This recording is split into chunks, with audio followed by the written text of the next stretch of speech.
कल डीएसएस की जानिब से शहर रायचूर में की गई संविधान बचाओ रैली में कई मुकामी जमातों ने हिस्सा लेकर इसको कामयाब बनाया। ये रैली शहर के मुख्तलिफ मुकामात से होते हुए रायचूर के एमजी स्टेडियम के करीब मौजूद एम्स एहतजाज स्टेज जा पहुंची, जहां अलग अलग जमातों के जिम्मेदारों ने संविधान की हिफाजत और उसके मिसयूज पर बयान किया। इस मौके पर वुमेन्स इंडिया मूवमेंट शाख रायचूर की मेंबर फरजाना खानुम ने जोशीले अंदाज में कन्नड़ा जबान में संविधान पर अशार और बयान किया, जहां इन्होंने आज भी हिंदुस्तान में चल रहे दलित, पिछड़े और कास्टिज्म को लेकर बात की, जिसको सुन वहां पर मौजूद लोगों ने तालियों की गड़गड़ाहट से इनका हौसला अफजाई करते हुए इनको सराहा। इस संविधान बचाओ रैली में एसडीपीआई जिला रायचूर के जिम्मेदारों ने भी हिस्सा लेकर इसको कामयाब बनाया, जिनमें SDPI SWC member Akbar Hussain Nagundi, district vice president Mateen Ansari, Tauseef Ahmed, district general secretary Mohammed Ghouse, city president Mohammed Atiq, city vice president Khwaja Moinuddin, city general secretary Rafiuddin Juhel के अलावा कई लोग मौजूद रहे।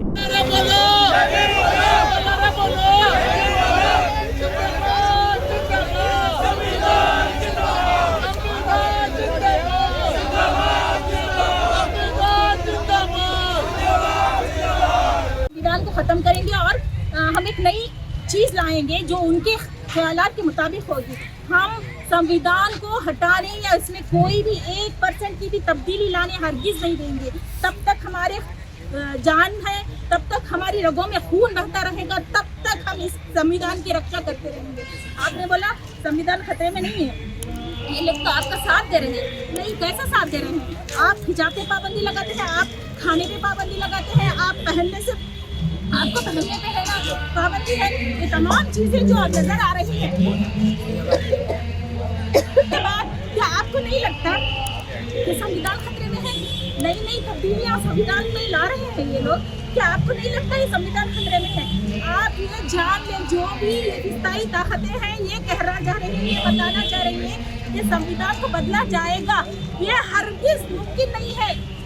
ये हरगिज मुमकिन नहीं है। तब तक हम जैसी औरतें जिंदा है तब तक ये मुमकिन नहीं है।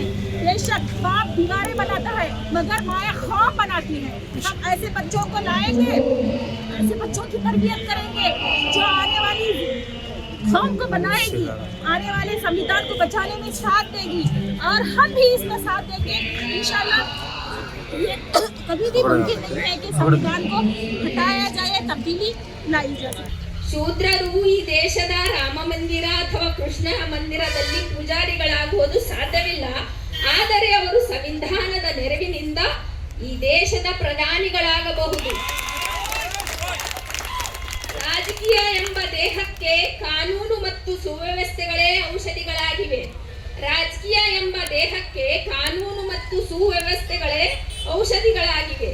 ರಾಜಕೀಯಕ್ಕೆ ಕಾಯಿಲೆ ಬಂದಾಗ ಈ ಔಷಧಗಳನ್ನು ಕೊಡಲೇಬೇಕಾಗುತ್ತದೆ. ಮಧ್ಯಾಹ್ನದ ಶುಭಾಶಯಗಳು. ಇಂದು ಸಂವಿಧಾನ ಸಂರಕ್ಷಣಾ ಪಡೆ ರಾಯಚೂರು ಕಡೆಯಿಂದ ಸಂವಿಧಾನ ಜಾಗೃತಿ ಪಥ ಜಾಥಾವನ್ನು ಹಮ್ಮಿಕೊಳ್ಳಲಾಗಿದೆ. ಅದರಲ್ಲಿ ಎಲ್ಲರೂ ತುಂಬ ಹುರುಪಿನಿಂದ ಭಾಗವಹಿಸಿದ್ದೀರಾ. ಹಾಗೂ ಮುಂಚಿತವಾಗಿ ಒಂದು ಹಾಡನ್ನು ಹಾಡಿದರು. ಅದು ನಾನು ಬಾಬಾ ಸಾಹೇಬ್ ಅಂಬೇಡ್ಕರ್ ಅವರ ಯಶೋಗಾಥೆಗಿಂತ ನಮ್ಮ ದೇಶದ ಯಶೋಗಾಥೆ ಹಾಡಿದ್ದಾರೆ ಅಂತ ಹೇಳಲು ಬಯಸುತ್ತೇನೆ. ಅದರಲ್ಲಿ ತುಂಬಾ ಅರ್ಥಗರ್ಭಿತವಾಗಿ ಅವರು ಅನುಭವಿಸಿದ ನೋವುಗಳನ್ನು, ಅವರು ಎದುರಿಸಿದ ಸವಾಲುಗಳನ್ನು ಎಲ್ಲವನ್ನು ತುಂಬಾ ಚೆನ್ನಾಗಿ ಅರ್ಥ ಮಾಡಿಕೊಟ್ಟಿದ್ದಾರೆ. ನಮಗೆ ಅವರ ಜೀವನವೇ ಆ ದೃಶ್ಯ ಕಂಡಂತಾಯಿತು. ಸಹೋದರರಿಗೆ ಧನ್ಯವಾದಗಳು ಆ ರೀತಿ ನಮಗೆ ತಿಳಿಪಡಿಸಿದ್ದಕ್ಕೆ. ಭಾರತ ಸಂವಿಧಾನದ ಮಹತ್ವವನ್ನು ಇಲ್ಲಿ ಹೇಳಲು ನಾನು ಬಯಸುತ್ತೇನೆ.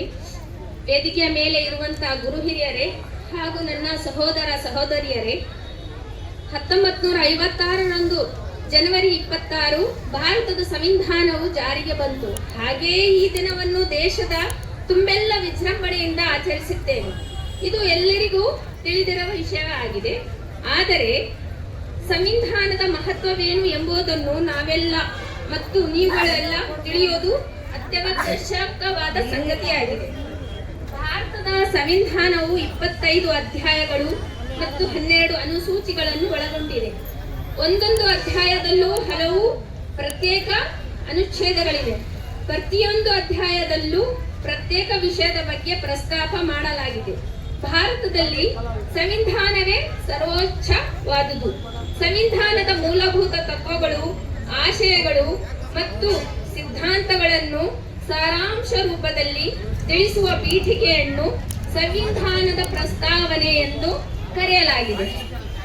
ಭಾರತದ ಜನತೆಯಾದ ನಾವು, ಅದು ಪೀಠಿಕೆ ಹೇಗಿದೆ ಅಂದ್ರೆ, ಭಾರತದ ಜನತೆಯಾದ ನಾವು ಭಾರತವನ್ನು ಸಾರ್ವಭೌಮ, ಸಮಾಜವಾದಿ, ಧರ್ಮ ನಿರಪೇಕ್ಷ, ಪ್ರಜಾಸತ್ತಾತ್ಮಕ ಗಣರಾಜ್ಯವನ್ನಾಗಿ ರೂಪಿಸುವುದಕ್ಕಾಗಿ ಭಾರತದ ಎಲ್ಲಾ ನಾಗರಿಕರಿಗೆ ಸಾಮಾಜಿಕ, ರಾಜಕೀಯ ಮತ್ತು ಆರ್ಥಿಕ ನ್ಯಾಯವನ್ನು, ವಿಚಾರ ಅಭಿವ್ಯಕ್ತಿಯನ್ನು, ನಂಬಿಕೆ, ಶ್ರದ್ಧೆ ಮತ್ತು ಉಪಾಸನೆಯ ಸ್ವಾತಂತ್ರ್ಯವನ್ನು, ಸ್ಥಾನ ಮಾನ ಮತ್ತು ಅವಕಾಶಗಳ ಸಮಾನತೆಯನ್ನು ದೊರೆಯುವಂತೆ ಮಾಡಲು, ವ್ಯಕ್ತಿ ಗೌರವ, ದೇಶದ ಏಕತೆಗಾಗಿ ಮತ್ತು ಸಮಗ್ರತೆಗಾಗಿ ಹಾಗೂ ಎಲ್ಲರಲ್ಲಿಯೂ ಸಹೋದರತೆಯ ಭಾವನೆಯನ್ನು ಮೂಡಿಸುವುದಕ್ಕೆ ದೃಢ ಸಂಕಲ್ಪ ಮಾಡಿ ನಮ್ಮ ಸಂವಿಧಾನ ಸಭೆಯಲ್ಲಿ ಅಂದರೆ 1949ನೇ ಇಸವಿಯ ನವೆಂಬರ್ ತಿಂಗಳ 26ನೆಯ ದಿನದಂದು ಸಂವಿಧಾನವನ್ನು ಅಂಗೀಕರಿಸಿ ಶಾಸನವಾಗಿ ವಿಧಿಸಿಕೊಂಡಿದ್ದೇವೆ.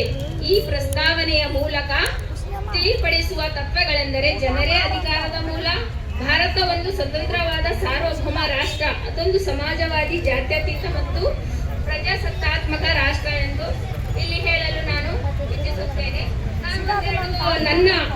ನನಗೆ ಬಾಬಾ ಸಾಹೇಬ್ ಅಂಬೇಡ್ಕರ್ ಅವರ ಬಗ್ಗೆ ಚೆನ್ನಾಗಿ ಇರುವ ಒಂದೆರಡು ಮಾತುಗಳನ್ನು ಹೇಳಲು ಇಷ್ಟಪಡುತ್ತೇನೆ. ತಾವೆಲ್ಲರೂ ಆಲಿಸಬೇಕಾಗಿ ವಿನಂತಿ ತಮ್ಮಲ್ಲಿ. ನಮ್ಮ ದೇಶಕ್ಕಾಗಿ ಅವರು ಹೇಳಿದ್ರು ಹಾಡಿನ ಮೂಲಕ, ಅದು ಅವ್ರು ಬರ್ದಿದ್ರೆ ಏನಾಗ್ತಿತ್ತು, ಮಹಿಳೆಯರ ಬಗ್ಗೆನೂ ಚೆನ್ನಾಗಿ ಅವರು ಮಹಿಳೆಯರ ಗೌರವವನ್ನು ಕುರಿತು, ಹಕ್ಕು ಮತ್ತು ಕರ್ತವ್ಯಗಳನ್ನು ಎಲ್ಲವನ್ನು ಚೆನ್ನಾಗಿ ಸುದೀರ್ಘವಾಗಿ ಬರೆದಿದ್ದಾರೆ. ಅದನ್ನು ನಾವು ಇಲ್ಲಿ ನೋಡಿ ತಿಳಿಯೋಣ. ಯಾವ ವ್ಯಕ್ತಿಗೆ ಭಾರತದಲ್ಲಿ ಪುಸ್ತಕ ಓದಲು ಬಿಡಲಿಲ್ಲವೋ ಆ ವ್ಯಕ್ತಿ ಒಂದು ಪುಸ್ತಕ ಬರೆದ.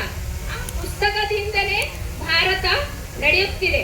ಅದೇ ಭಾರತ ಸಂವಿಧಾನ. ಸಂವಿಧಾನ ಸತ್ತವರ ಬಗ್ಗೆ ಬರೆದಿರುವ ಚರಿತ್ರೆಯಲ್ಲ, ಅದು ಜನರ ಬದುಕು ಕಟ್ಟುವ ಮಹಾನ್ ಗ್ರಂಥ. ಕೋಟಿ ಇದ್ದರೂ ನಿನಗೆ ಕೈ ಮುಗಿದು ಓಟು ಕೇಳುತ್ತಾರೆ ಎಂದರೆ ಆ ಓಟಿಗೆ ಬೆಲೆ ಕಟ್ಟಲಾಗದು. ಸಂವಿಧಾನ ರಕ್ಷಣೆ ಮಾಡಿ ಪ್ರಜಾಪ್ರಭುತ್ವವನ್ನು ಉಳಿಸೋಣ. ಸೂಕ್ತ